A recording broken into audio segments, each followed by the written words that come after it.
بسم الله الرحمن الرحيم. அஸ்ஸலாமு அலைக்கும் வரஹ்மத்துல்லாஹி வபரகாத்துஹு. அன்பிற்குரிய சகோதர சகோதரிகளே, நீங்களும் ஆலிம்களாகலாம் என்ற தினசரி வகுப்பில் திங்கள் செவ்வாய் ஆகிய 2 நாட்கள் ஹதீஸ் கலை பற்றி, உலூமுல் ஹதீஸ் பற்றி நம்ம அறிந்து வருகிறோம். அதில் அதற்கு அடிப்படையாக முகத்திமா இப்னு ஸலாஹ் என்கிற ஒரு நூலை வைத்து அதனுடைய அர்த்தத்தையும் அறிந்து கொண்டு ஹதீஸ் கலையை பற்றியும் தெரிந்து வருகிறோம். அதில் சென்ற வாரத்தில் சரியான ஹதீஸ் என்பதற்கு ஒரு விளக்கம் கொடுத்தார். என்ன கொடுத்தாருன்னு கேட்டால், ஒஹுவல் ஹதீஸுல் முஸ்னது அல்லது எத்தசிலு இஸ்னாதுஹு பின் அக்கலில் அதிலில் லாபித்தி அனில் அதிலில் லாபித்தி இலா முன்தஹாஹு வலாயக்கூனு ஷாதன் வலாமு அல்லலன் இப்படின்னு ஒரு விளக்கம் கொடுத்தார். அதான் சரியான ஹதீஸ் என்றால் நம்பகமானவராக இருக்கிற, அதே நேரத்தில் நினைவாற்றல் உள்ளவராக இருக்கிற ஒரு ஆள் எடுத்து சொல்ல வேண்டும். யார் வழியாக எடுத்து சொல்ல வேண்டும் என்றால், அது போன்ற நம்பகமானவரிடமிருந்து, நினைவாற்றல் உள்ளவரிடமிருந்து எடுத்து சொல்லணும். இப்படி கடைசி வரைக்கும் போகணும்.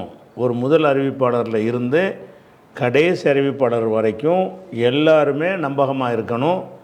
எல்லாருமே ஒரு நினைவாற்றல் உள்ளவர்களாக இருக்க வேண்டும். இடையில் யாரும் விடுபட்டுறக்கூடாது. இஸ்னாது சேர்ந்து இருக்கணும். இடையில் யாரும் விடுபட்டுறக்கூடாது. அதுபோக ஷாதாக இருக்கக்கூடாது. ஷாதுன்னா இதைவிட நம்பகமான செய்திக்கு மாற்றமாக இருக்கக்கூடாது, நுணுக்கமான குறைபாடு இருக்கக்கூடாது. இப்படின்ற ஒரு விளக்கத்தை கொடுத்தார். இப்படி ஒரு சரியான ஹதீஸுக்கு இதுக்கு விளக்கம் கொடுத்தார்ல, இதுக்கு என்ன செய்வாங்கன்னா, இதுக்கு இது இலக்கணம்னு சொல்லுவாங்க. என்ன இலக்கணம்? சரியான ஹதீஸுக்கு இலக்கணம் சொல்லு. அதாவது ஒரு பொருள் என்ன என்று விளக்குறோம்ல, அதுக்கு பேர் இலக்கணம். லாஜிக் பாடத்தில் என்ன செய்வாங்கன்னா, அதை இலக்கணம்னு சொல்லுவாங்க. இப்போ ஒரு பொருளுக்கு, ஒரு விஷயத்துக்கு நம்ம இலக்கணம் சொன்னோம் என்று சொன்னால், அது அந்த பொருளை கரெக்டாக துல்லியமாக அடையாளம் காட்டணும். அதில் வேறு ஒன்று நுழைஞ்சிடக்கூடாது, அல்லது அது சேர வேண்டிய எதுவும் சேராமல் போயிடக்கூடாது. அதுக்கு பேர் தான் இலக்கணம்ங்கிறது. ஒரு பொருளை சரியான ஹதீஸ் என்பதற்கு இலக்கணம் சொல்லு அப்படின்னா, அந்த இலக்கணம் எப்படி சொல்லணும்? சரியான ஹதீஸை மட்டுமே அது குறிக்கணும். சரியான ஹதீஸுடைய சில வகைகள் வெளியேறி போயிடக்கூடாது. சரி இல்லாத ஹதீஸு உள்ளக வந்துடவும் கூடாது. இலக்கணம்னா எப்படி இருக்கணும்னு கேட்டால், 2 கண்டிஷன் இருக்கணும். எதுக்கு ஒரு பேனாவுக்கு நீங்கள் இலக்கணம் சொன்னாலும் அந்த சொல்கிற விளக்கம் பேனாவை மட்டும் குறிக்கணும். பேனா அல்லாத எதையும் குறிக்கவே கூடாது. அல்லது சில பேனாக்கள் அதை விட்டு வெளியேறியும் போயிடக்கூடாது. அப்படி ஒரு உதாரணமாக பேனாவுக்கு இலக்கணம் சொல்லுன்னு கேட்குறோம். எழுதும் பொருள்னு ஒருத்தன் சொல்கிறான். இது இலக்கணமாகுமா? ஆகாது. ஏன்னு கேட்டால், எழுதும் பொருள் பேனா மட்டும் இல்லை, பென்சில் எழுதும், இந்த சாக் பீஸ் எழுதும், ஸ்லேட் குச்சி எழுதும். அப்போ எழுதும் பொருள் என்பது நிறைய இருக்கும் பொழுது பேனாவுக்கு இலக்கணம் சொல்கிறது என்ன இருக்கணும்னா, பேனாவைத்தான் குறிக்கணும். அப்போ எழுதும் பொருளுங்கிறது போதுமான இலக்கணம் அல்ல. அல்லது மையினால் எழுதும் பொருள் அப்படின்னு ஒரு வார்த்தையை சேர்த்தோம்னு சொன்னால், அப்போ என்னவாயிரும்னா மற்றதெல்லாம் வெளியேறிடும், சாக் பீஸ் இதெல்லாம் வெளியேறும். அப்போ இது இலக்கணம் ஆகிடுச்சு. மையினால் எழுதும் பொருளுங்கிறது பால் பென் பேனா வரதால் அது மை இருக்கும். இங்கு ஊற்றி எழுதுகிற பேனாவுலையும் மை இருக்கும். அப்போ அந்த மாதிரி ஸ்கெட்சு பேனாவுலையும் அதுவும் மை தானே, அது ஒரு வகையான இங்கு தானே இருக்கு. அப்போ மை மூலம் எழுதப்படுகிற, மை மூலம் எழுதும் பொருள் அப்படின்ட்டு ஒரு இலக்கணம் சொன்னோம்னா, இப்போ என்னவாயிருதுன்னா எல்லா பேனாவுக்குள்ளே அடங்கிடும். பேனா இல்லாத எதுவும் இதுக்குள்ளே வராது. இப்போ இந்த மாதிரி தான் என்ன செய்யணும், எதுக்கு எடுத்தாலும் இலக்கணம் சொல்லணும்.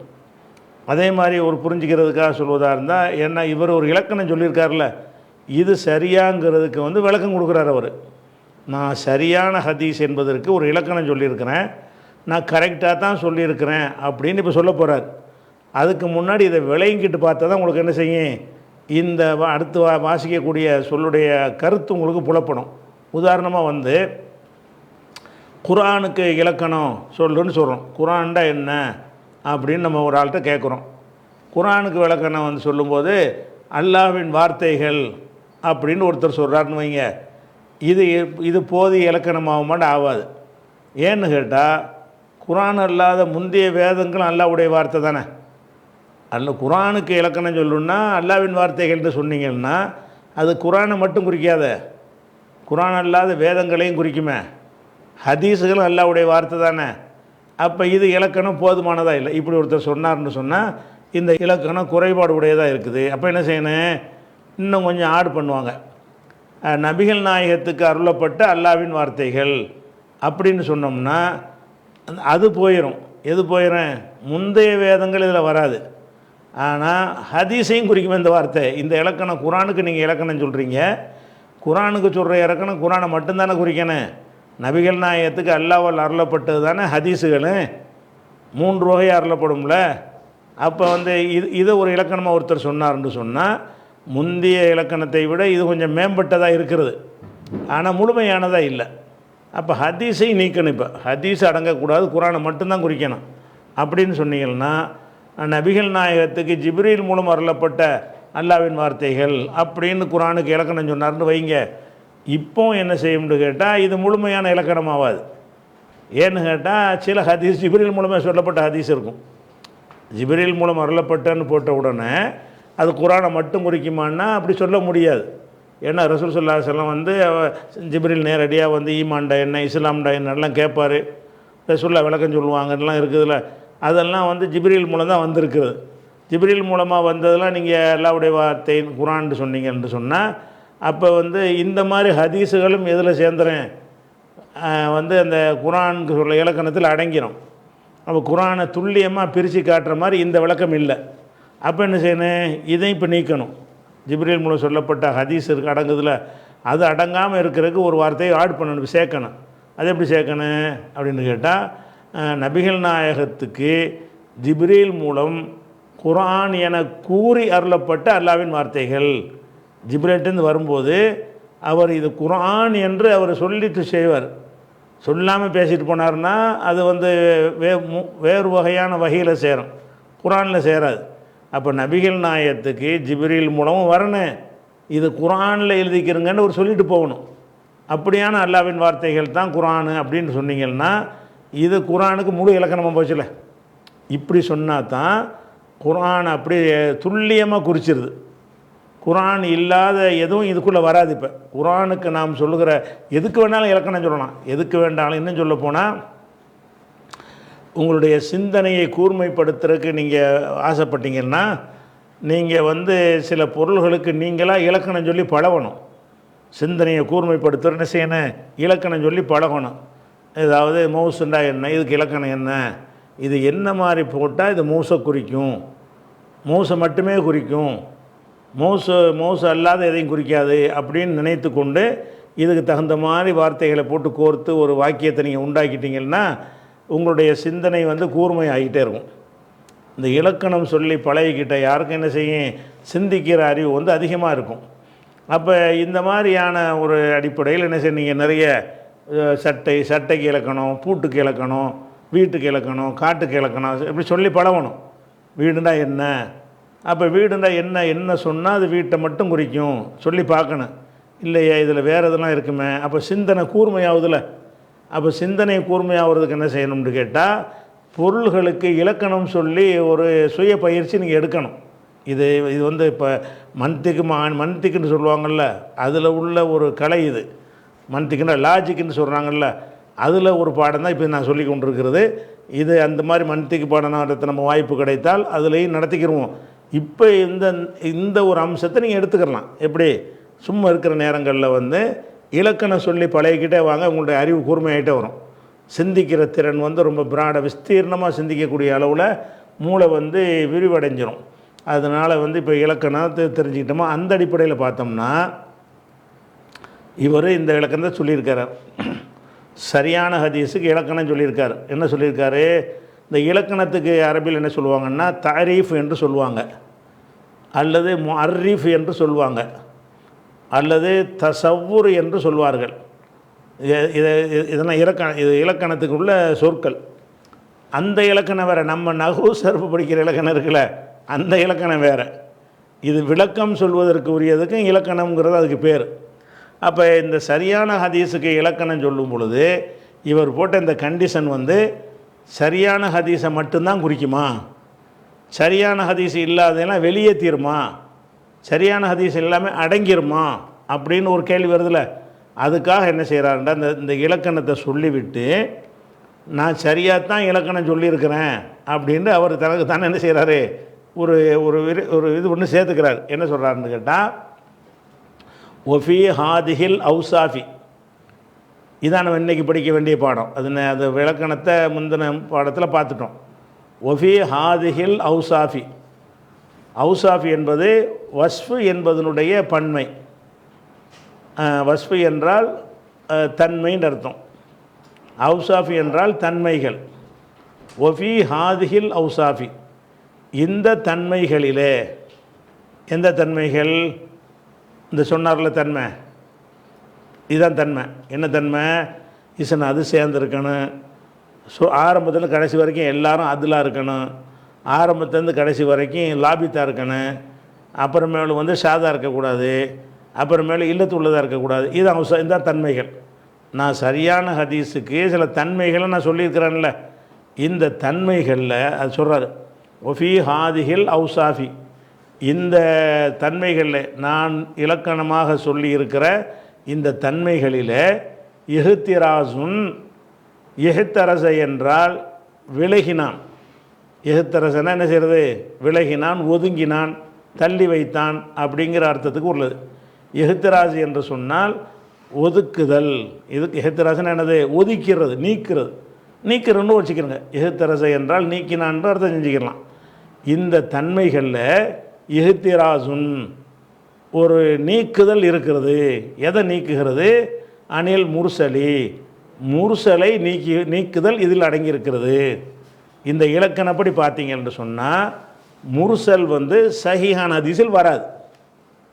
முர்சல்னால் என்ன, நம்ம ஏற்கனவே படிச்சுட்டோம். முர்சல்னால் அந்த தலைப்பில் போட்டோம்ல, அந்த வகைகள் சொன்னார்ல, அதிலே இந்த முர்சல் வந்துச்சு. மேலோட்டமான விளக்கத்தை நம்ம சொல்லிட்டோம். முர்சல்னு சொன்னால் எல்லாம் கரெக்டாக சங்கிலி தொடர் கரெக்டாக இருக்கும், ஆனால் சஹாபி விடுபட்டு போயிருப்பார். அதான் ரசூல்லா சொன்னதாக சஹாபி தானே ஃபஸ்ட்டு அறிவிக்கணும். சஹாபி அறிவிக்காமல் தாபியே அறிவித்தார்னு சொன்னால் அப்போ அந்த ஹதீஸுக்கு பேர் முர்சல். இப்போ இந்த முர்சல் வந்து இப்போ நீங்கிருமா நீங்காதா? இந்த இலக்கணப்படி, இந்த இலக்கணத்தில் நம்ம என்ன சொல்லியிருக்கிறோம், எத்தசில் இஸ்னாதுன்னு சொல்லியிருக்கிறோம்.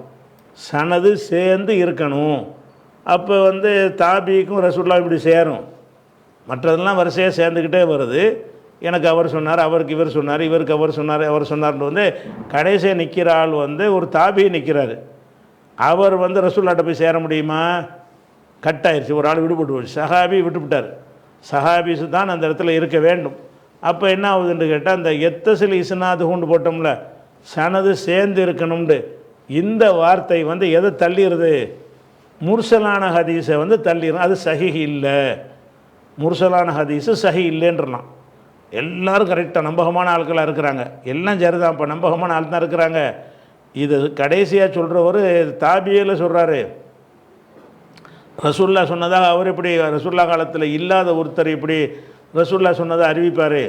அப்போ அங்கே உள்ள இத்திசாலு சனது இல்லை, சனது சேர்ந்து இருத்தல்னு சொல்கிறோம்ல, அந்த அந்த தன்மை இல்லாமல் போயிடுச்சு. அப்போ இந்த தன்மை நீக்கிறதுல இந்த தன்மை இருக்கிறதுனால முர்சல் காலியாயிரும். முர்சல் சஹியில் வராது. ஏன் சஹி இல்லைங்கிறோம், இந்த தன்மை இல்லை. சஹியுடைய தன்மை என்ன, சனது சேர்ந்துருக்கணும். முர்சலுடைய தன்மை என்ன, சனது விடுபட்டிருக்கும், ஒரு சஹாபி விடுபட்டிருக்கும். அப்போ சனது சேர்ந்துருக்கணும்ன்ற அந்த சொல்லை கொண்டு சனது விடுபட்டிருக்கக்கூடிய முர்சல் நீங்கிருமா நீங்காதா? நான் கரெக்டாக தான் சொல்லியிருக்கேங்கிறாரான். நான் இலக்கணத்தை எப்படி சொல்லியிருக்கிறேன்னு கேட்டால், ஒஃபி ஹாதல் ஃபஃபி ஹாதிஹில் அசன் அவுசாஃபி, இந்த தன்மைகளில் நான் குறிப்பிட்டிருக்கிற தன்மைகளில் இஹ்திராசுன் நீக்குதல் இருக்கிறது, அனில் முர்சலி முர்சலை நீக்குதல் இருக்கிறது. எதை விட்டு நீக்கிறது, சஹிஹை விட்டும். முர்சலை நீக்கிறேன், எங்கேருந்து நீக்கிறேன், சஹீஹ் கணக்கில் வராது. ஏன் வராது, முர்சலில் வந்து இத்திசாலு சனது இருக்காது, சனது சேர்ந்துருக்குது. இத்திசால்னா சேர்றது, சனது சேர்ந்திருத்தல் என்பது எதில் இருக்காது, முர்சலில் இருக்காது. சஹீக்கு நான் கொடுத்த இலக்கணத்தில் என்ன வரணும், சனது சேர்ந்துருக்குன்னு சொல்லிட்டேன்.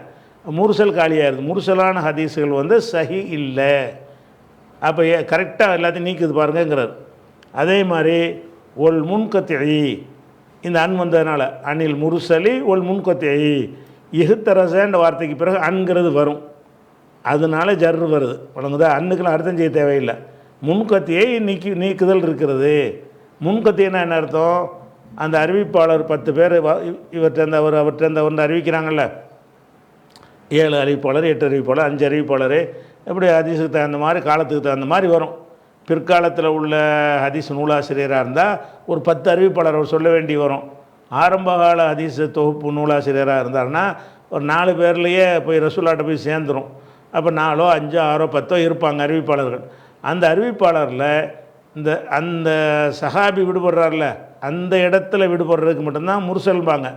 அந்த இடம் கரெக்டாக இருந்து வேறு இடங்களில் யாராவது விட்டுருந்தா, 1வது அறிவிப்பாளருக்கு அப்புறம் 2வது அறிவிப்பாளர் வராமல் 3வது ஆள் வந்திருக்கிறாரு, இந்த நடுவில் ஒரு ஆளை காணா, 3க்கு அப்புறம் 4 வர்றதுக்கு பதிலாக 5 வந்திருக்கிறாரு, இந்த 3 5 ஒரு காலத்தில் வாழ்ந்தவங்க கிடையாது அப்படிங்கிற மாதிரி வந்துச்சுன்னு வைங்க, இந்த மாதிரி உள்ள ஹதீஸுக்கு பேர் முன்கத்தின்னு சொல்லுவோம்.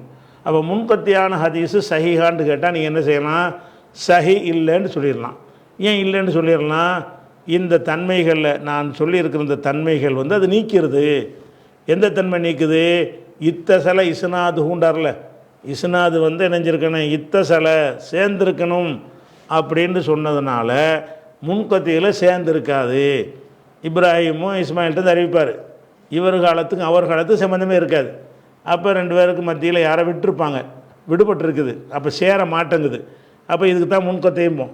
அப்போ முன்கத்தையான ஹதீஸுகளும் முர்சலான ஹதீஸுகள்ன்றாலும் ஒரு ஆள் விடுபட்டதுக்கு தான் சொல்லுவாங்க. ஆனால் சஹாபி விடுபட்டிருக்கணும். முன்கத்தை என்று சொன்னால் எங்கனையாவது விடுபட்டிருக்கும். ஒன்று மட்டும் இருக்குது, 2வது விடுபட்டிருக்கும், அல்லது 3 விடுபட்டிருக்கும், அல்லது 4வது விடுபட்டிருப்பார். எங்கேயாவது இந்த அறிவிப்பாளர் தொடரில் ஒரு ஆள் விடுபட்டிருப்பாரே, ஆனால் அது முன்கத்தைன்னு சொல்லுவாங்க. அப்போ முன்கத்தை இந்த சஹியில் வருமா, வராது. நான் சொன்ன அந்த தன்மைகளில் எது நீங்கினேன், முர்சல் நீங்கி விடும், முன்கத்தையும் நீங்கிடும். முன்கத்தையே சஹிஹ் வராது. ஒரு ஹதீஸில் முன்கத்தின்னு சொல்லிட்டீங்கன்னு சொன்னால் அது சஹிஹில் வராது. ஏன்னு கேட்டால் முன்கத்தியாக இருக்கிறது. முன்கத்தியம் சஹிஹில் வராதுன்னு கேட்டால் சரியான ஹதீஸுக்கு இலக்கணத்தில் இஸ்னாது இணைந்திருக்கணும்னு வந்திருக்கிறது, இங்கே இல்லை. அதே மாதிரி அத்துவு செஞ்சு ஒல் முஅல்லி என்பதும் வந்து நீங்கிவிடும். இந்த தன்மை நான் சொன்ன இந்த தன்மையில் எதெல்லாம் நீங்கிறது, முர்சல் நீங்கிரும். ஏன் நீங்குது, சஹாபி விடுபட்டிருக்கார், சங்கிலி அறந்து போச்சு. அல்லது முன்கத்தையும் நீங்கிற, முன்கத்தின்னா எங்கனையாவது ஒரு ஆள் விடுபட்டிருந்தார்னு சொன்னால் அது வந்து முன்கத்தையுமாங்க. முஅல்லல் என்று சொன்னால் ஒரு அறிவிப்பாளர் வரிசையிலேயே 1க்கு மேற்பட்ட இடங்களில் ஆளுக்கு விடுபட்டிருப்பாங்க. 10 பேர் அறிவிப்பாளர் வருவாங்க. 10 பேர் வரும்போது 1வது ஆள் 2வது ஆள்கிட்ட கேட்டிருக்க மாட்டார், அங்கே ஒரு ஆள் விடுபட்டு போயிருக்கும். அப்புறம் வரிசையாக 4வது ஆள் 5வது ஆள்கிட்ட கேட்டிருக்க மாட்டார், அங்கே ஒரு ஆள் விடுபட்டிருக்கும். ஒரு ஹதீஸுடைய சனதிலேயே 2 இடங்களில் விடுபட்டிருக்கும், 3 இடங்கள் கூட விடுபட்டிருக்கும். அப்போ 1க்கு மேற்பட்ட இடங்களில் விடுபட்டு இருந்தால் அதை வந்து முஅல்லல் என்று வகைப்படுத்தியிருக்கிறாங்க. 3 ஒரே தன்மை தான். முர்சல் என்றாலும் விடுபட்டது தான், முன்கத்தை என்றாலும் விடுபட்டது தான், முஅல்லல் என்றாலும் விடுபட்டது தான். என்ன விடுபட்டிருக்குங்கிறதை வைத்து 3 வகையாக பிரிச்சிருக்கிறாங்க. சஹாபி விடுபட்டால் அது வந்து முர்சல், சஹாபி சொல்லப்பட்டு வேற ஆளுக்கு எங்கேயா விடுபட்டிருந்தாங்கன்னா முன்கத்து. முஅல்லல் என்று சொன்னால் 1க்கு மேற்பட்ட ஆளுக்கு விடுபட்டிருந்தாங்கன்னு சொன்னால், அறிவிப்பாளரில் சங்கிலி தொடர் ஒட்டாமல் இருந்துச்சுன்னு சொன்னால் அது முஅல்லல்னு சொல்லுவோம். இது வந்து வெளியேறிடுமா இல்லையா?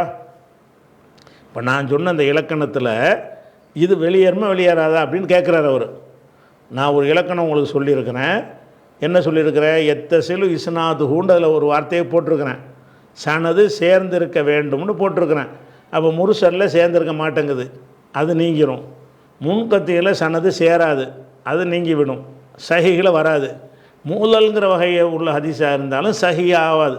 ஏன்னு கேட்டால் இந்த 3 வகையிலையுமே இந்த தன்மை வந்து இல்லை. இந்த தன்மை இஸ்னாது சேர்ந்திருக்கணுங்கிற தன்மை இல்லை, அது மட்டும் நீங்காது. மேலும் ஷாது நீங்கிரும். ஷாதுனா என்னென்னு கேட்டால் எல்லா அறிவிப்பாளரும் கரெக்டாக இருப்பாங்க. ஆனால் இதே செய்தியை இதே ஆசிரியர் வழியாக அறிவிக்கிற வேறு மாணவர்கள் இதுக்கு மாற்றமாக அறிவிச்சிருப்பாங்க. அப்போ இந்த ஹதீஸு தன்னளவில் பார்த்தால் சரியாக இருக்கும், வேறு ஹதீஸுகளோட கம்பேர் பண்ணி பார்த்தா இது பலவீனமாக போயிடும், ஷாது ஆயிரும். அப்போ இந்த ஷாதும் நீங்கி விடுகிறது. ஷாது வந்து எதில் வராது, சஹிகளை வராது அப்படிங்கிறாரு. இது எந்த இலக்கணத்தில் சொல்லியிருக்கிறார்ல, அதில் வந்து எதுலேருந்து வராதுன்னு கேட்டால் இந்த கண்டிஷனை போட்டு விட்டார். ஒலாயக்கூனு ஷாதன், எல்லாமே கரெக்டாக இருந்தாலும் அது ஷாதாக இருக்கக்கூடாதுன்னு போட்டார்ல. அப்போ ஷாதாக இருந்தால் சஹிலாக வராது, அப்படி தானே? அப்போ ஷாதாக இருக்கக்கூடாது என்ற ஒரு வார்த்தையை அந்த தன்மைகளில் அவர் குறிப்பிட்டிருக்கிறார். அதனால் ஷாது நீங்கிடும். அதேமாரி நுணுக்கமான குறைபாடு ஒரு ஹதீஸில் இருக்குன்னு வைங்க, அதுவும் நீங்கிடும். ஏன்னு கேட்டால் ஒலா முஅல்லலன், முஅல்லலாக இருக்கக்கூடாது, இல்லை நுணுக்கமான குறை உள்ளதாக இருக்கக்கூடாதுன்னு ஒரு கண்டிஷனை போட்டுவிட்டார். அதை சொல்கிறார். எப்படி சொல்கிறாருன்னு கேட்டால் ஒரு ஷாதும் நீங்கி விடுகிறது. எல்லாமே அத்துஃபு தான். ஒமா ஃபீஹி இல்லத்துன் காதிகத்துன், ஒமாண்டா இந்த மா வந்து மௌசூலு, வல்லதி ஃபீஹி எதில் இருக்கிறதோ, இல்லத்துன் காதிகத்துன், இல்லத்துண்டா நோய், காதிகத்துனா பாதிப்பை ஏற்படுத்தக்கூடிய நோய். நோயில் வந்து ஒரு தலைவலி வருதுன்னு அது நோய் தானே. அதெல்லாம் ஒரு மனுஷனுடைய நாணயத்தையெல்லாம் பாதிக்காது, அவனுடைய பெரிய வரும் போயிடும். அதே மாதிரி அறிவிப்பாளர் சம்பந்தப்பட்ட குறைகள்லையும் பாதிப்பு ஏற்படுத்துகிற குறைன்னு ஒன்று இருக்கிறது, பாதிப்பு ஏற்படுத்தாத குறைன்னு ஒன்று இருக்கிறது. அது என்னென்ன ஒரு விளக்கு வர பின்னாடி. அப்போ இல்லத்தில் வந்து குறைவுபடுத்தக்கூடிய ஒரு இல்லத்து இருந்துச்சின்னு சொன்னால், நோய் இருந்துச்சின்னு சொன்னால் அதுவும் சஹி இல்லை. ஒமாண்டா இன்னொன்றும் நீங்கிவிடும். என்ன நீங்கிவிடும்? ஃபீஹி எதில் இருக்கிறதோ, அல்லதின்னு வந்துட்டு ஃபீஹின்னு வந்தால் அதுலேன்னு சொல்லக்கூடாது, எதுலேன்னு சொல்லிக்கிறேன். ஒமா ஃபீஹி எதில் இருக்கிறதோ, இல்லத்துன் காதிகத்துன் குறைவுபடுத்தக்கூடிய நோய் எதில் இருக்கிறதோ, நுணுக்கமான குறை இருக்கிறதோ அதுவும் நீங்கி விடுகிறது. அது சஹிகளை வராது. எந்த ஹதீஸில் வந்து இல்லத்து இருக்குதோ, நுணுக்கமான குறை இருக்குதோ, அந்த நுணுக்கமான குறைபாடும் ஒரு பாதிப்பு ஏற்படுத்தக்கூடிய பாரதூரமான குறையாக இருக்கணும். மென்மையான அலட்சியப்படுத்துகிற மைல்டான குறையாக இருக்கக்கூடாது. அப்படி இல்லாமல் கொஞ்சம் பாரதூரமான குறை இருக்கும்னு சொன்னால் அந்த ஹதீஸும் சஹியை விட்டு நீங்கிறீங்கன்னு கேட்டால் அவர் இலக்கணம் சொல்லும்போது அதையும் சொல்லிவிட்டார். எப்படி சொல்லிட்டாரு?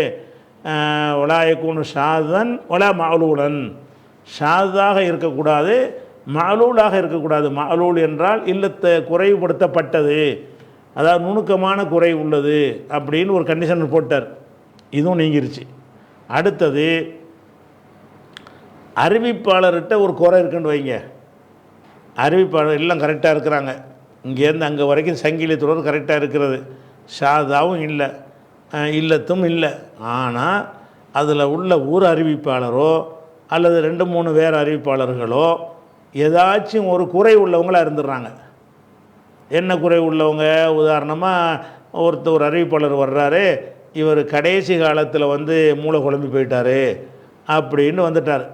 அப்போ இவர் வந்து எதில் வரமாட்டார்னா லாபித்துங்கிறது அடிபட்டு போயிடுது. நினைவாற்றல் மிக்கவராக இருக்கணும்ன்ற தன்மை வந்து தள்ளாத வயசில் வந்து உன்னோட கொண்டு பேச ஆரம்பிச்சிட்டார்னு சொன்னால் அந்த தன்மை அவர்கிட்ட இருக்காது. அதுவும் நீங்கிரும்ல. அப்போ ஒமா இன்னொன்றும் நீங்கி விடுகிறது. இது எதில் நீங்கும்னு கேட்டால் இதை போட்டிருக்காரு பாருங்கள், இந்த கண்டிஷனில் அதுருள் லாபித்துன்னு கண்டிஷன் போட்டிருக்காரு. அந்த அறிவிப்பாளர்கள் எப்படி இருக்கணும்னு கேட்டால் அதிலாக இருக்கணும். அறிவிப்பாளர்கள் வந்து லாபித்தாக இருக்க வேண்டும். அப்போ அதில்னா என்ன, அது வந்து ஒரு அறிவிப்பாளர் இருக்கிறாரு, அவர் நிறைய பொய்லாம் சொல்லுவார் அப்படின்னு அறியப்பட்டார்னு வைங்க. இப்போ என்னவாயிரம், எல்லாம் சங்கிலித்தோடலாம் கரெக்டாக இருந்தாலும் அந்த ஆள் மீது ஒரு குறைவு இருக்கிறது. அதே மாதிரி ஒன்று கிடக்க மனப்பாட சக்தி அவர் கம்மி. 10 விஷயத்தை கேட்டால் 2 தான் ஞாபகத்தில் வச்சுருக்காரு, 8 மறந்துடுவார். அப்போ அந்த மாதிரி உள்ள அளவுக்கு மனப்பாட சக்தி கம்மியாக இருந்துச்சின்னு சொன்னால் அதன் காரணமாக ஒரு ஹதீஸ் பலவீனமாக போயிடும். அப்போ அந்த மாதிரியான விஷயங்களும் சஹியை விட்டு நீங்கிரும். அதுக்கு அவர் போட்ட கண்டிஷன் எது? இந்த கண்டிஷன் அதுருள் லாபித்து. ஒரு அறிவிப்பாளர் எப்படி இருக்கணும்னு கேட்டால் அதிலாக இருக்க வேண்டும். லாபித்த அதில்னா நீதியாக இருக்கணும். லாபித்துன்னா நினைவாற்றல் அந்த கெப்பாசிட்டி இருக்க வேண்டும். சரியா? இந்த 2 தன்மையை ஒரு கண்டிஷனாக போட்டிருக்காரு. இந்த 2 தன்மை போட்டதுனால எந்த ஹதீஸுடைய அறிவிப்பாளரில் குறை இருக்கிறதோ அந்த ஹதீஸு சஹீஹை விட்டு நீங்கிவிடும். ஏன் அதில் இருக்கணும்னு போட்டார், இந்த அறிவிப்பாளர் அதில் இல்லை. லாபித்தா இருக்கணும்னு போட்டார், இந்த அறிவிப்பாளர் வந்து லபுத்தவர்கிட்ட இல்லை அப்படின்னு சொன்னால் அது சஹி இல்லாமல் போயிடும்ல. அப்போ இந்த சிவத்து போட்டதுனால அதிலும் லாபித்தன் போட்டதுனால என்ன நீங்கும்னு கேட்டால் ஒமாஃபி ராவிஹி, ஒமாண்டா இன்னொன்றும், ஒமாண்டா வல்லதி ஃபி ராவிஹி, எதனுடைய அறிவிப்பாளர் வரிசையில், எதனுடைய அர்த்தம் செய்யணும். எங்கெல்லாம் மௌசூல் வந்து அதுக்கு பின்னாடி லமீர் வருதோ அந்த இடத்துல அதனுடையன்னு சொல்லக்கூடாது, எதனுடையன்னு சொல்லணும். இந்த ஒமாங்கிறது மௌசூல், அல்லதியுடைய அர்த்தம். அப்போ வல்லதி ஃபி ராவிஹி, எதனுடைய அறிவிப்பாளர்களிடத்தில் இருக்கிறதோ நவ்வு ஜரஹின், ஜர்ஹுன்னா குற்றம், குறை, குறையின் ஒரு வகை. நவ்வு ஜர்ஹுன்னா ஒரு அறிவிப்பாளர், ஜர்ஹுன்னா குறை. அப்போ ஒரு நவ்வு ஜர்ஹின்னா குறையுடைய ஒரு வகை. குறை வந்து பல வகை இருக்கிறது, அதில் ஏதாச்சும் ஒரு வகை வந்து ஒரு வகையான குறை வந்து ஒருத்தர் என்ன இருக்குது. அப்படி இருக்குது என்று சொன்னால் அந்த ஹதீஸுகளும் இஹ்திராஸும் நீங்கிரும். எதை விட்டு நீங்கிறேன்? சஹி என்பதை விட்டு நீங்கிறோம். அப்போ நான் வந்து சஹி என்பதற்கு ஒரு இலக்கணம் சொல்லியிருக்கிறேன். அதில் ஒவ்வொரு வார்த்தையும் நான் போட்டதை வைத்துக்கொண்டு சஹி இல்லாதவற்றையெல்லாம் வெளியே தன்னால் தள்ளிடும். அப்போ அறிவிப்பாளர் எடுக்கணும்ட்ட ஒரு ஆள்கிட்ட இந்த குறை இருக்குது, இது சைகான ஹதீஸானா இல்லைன்றோம். ஏன் இல்லைப்போ? அதுலன்னு ஒரு கண்டிஷன் போட்டிருக்கிறாரு, இதுவரை அதில் இல்லை. அதில் லாபித்துன்னு ஒரு கண்டிஷன் போட்டிருக்கிறாரு, இவர்கிட்ட லபுத்து இல்லை அப்படின்ற ஒரு காரணம் காட்டி தள்ளி விட்ருவோம். அப்போ அந்த மாதிரியெல்லாம் வெளியே போயிடுதுங்கிறார். நான் போட்ட இலக்கணத்தில் பலவீனமான எல்லா ஹதீஸும் தள்ளிடாச்சு, சரியானதை மட்டும்தான் காட்டுது. அவ்வளோ அழகாக நான் சொல்லியிருக்கிறேங்கிறார். நான் போட்ட சஹியான ஹதீஸுக்கு நான் சொன்ன இலக்கணத்தின் பிரகாரம் ஷாது உள்ள வராது, மல்லல் இல்லத்து உள்ளது வராது, அதே மாதிரி அறிவிப்பாளரில் குறை இருந்தால் வராது, அதே மாதிரி சங்கிலி தொடர் அறுபட்டு இருந்தால் வராது.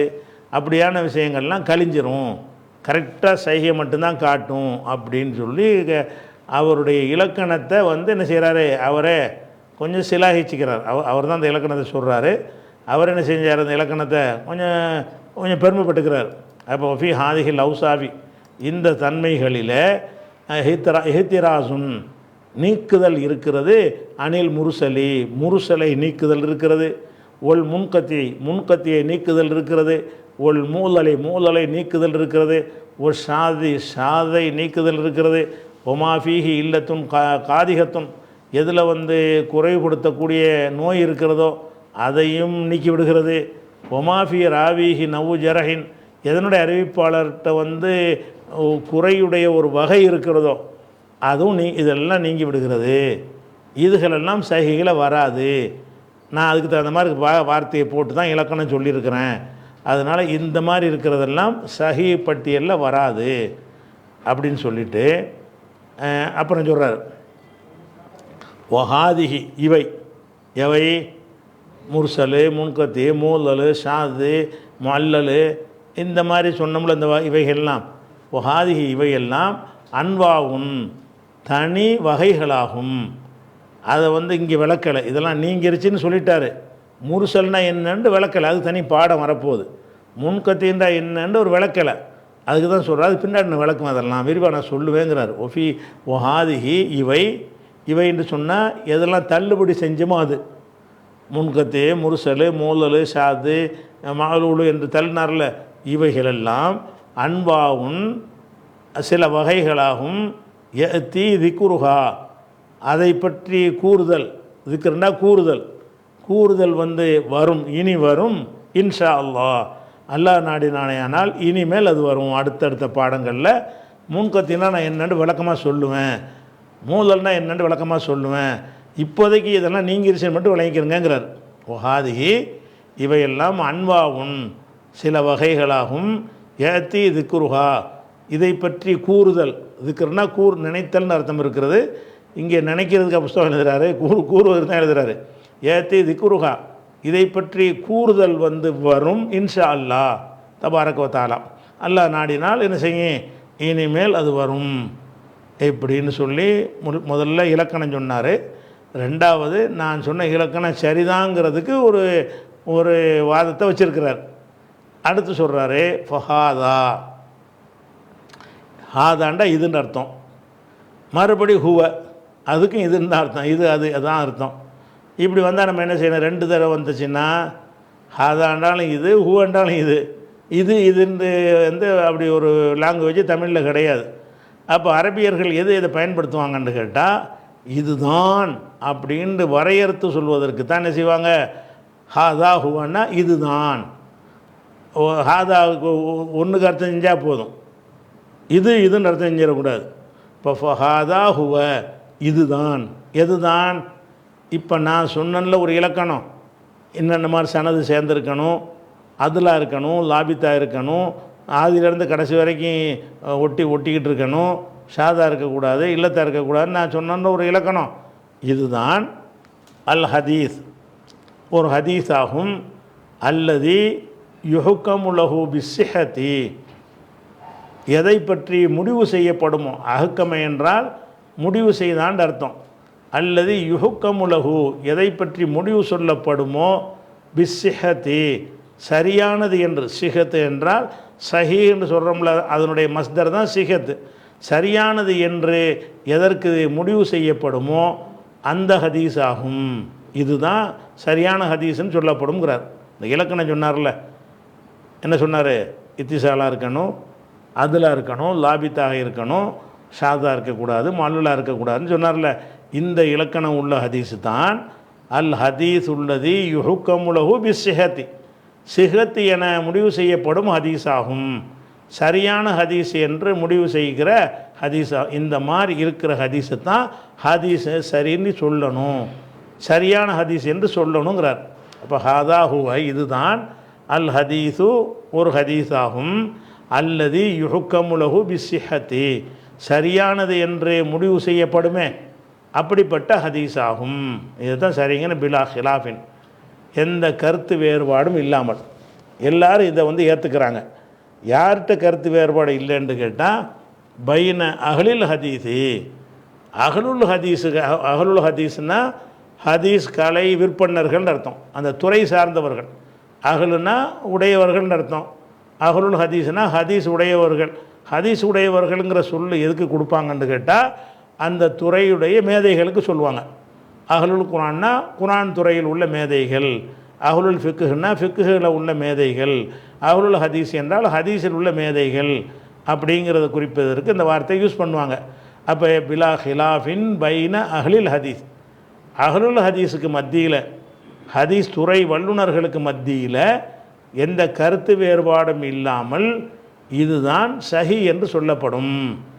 இப்போ நான் சஹிக்கு ஒரு இலக்கணம் சொன்னேன்ல, இப்படி இருந்தால் தான் சஹின்னு சொல்லுவார்கள். இப்படி இல்லை, இதில் யாருக்கும் எந்த சர்ச்சையும் கிடையாது. அகல ஹதீஸுடைய துறையில் உள்ளவங்களுக்கு தான் கருத்து வேறுபாடு இல்லைங்கிறார். வேறு துறையில் உள்ளவங்கள்ட்ட கருத்து வேறுபாடு இருக்குது, நமக்கு அது தேவையில்லை. ஹதீஸ் துறையில் வந்து இதை எல்லோரும் சஹின்னு சொல்லிடுவாங்க. ஹதீஸ் துறை இல்லாதவங்க வந்து சரியில்லைன்னு சொல்லுவாங்களன்னா அப்படி சொல்கிறதுக்கு வாய்ப்பு இருக்குது. அது என்ன என்பதை நம்ம என்ன செய்வோம், நாளைக்கு பார்ப்போம். அந்த வார்த்தை எதுக்கு போட்டார், ஹதீஸ் கலை விற்பனர்களிடத்தில் கருத்து வேறுபாடு இல்லைன்னு சொல்கிறார்ல, இப்போ மற்றவங்கள்ட்ட கருத்து வேறுபாடு இருந்தான்னு சந்தேகம் வரும்ல, அது என்னன்னு விளக்கிட்டு அடுத்த படத்துக்கு போகலாம் இன்ஷா அல்லாஹ். அஸ்ஸலாமு அலைக்கும்.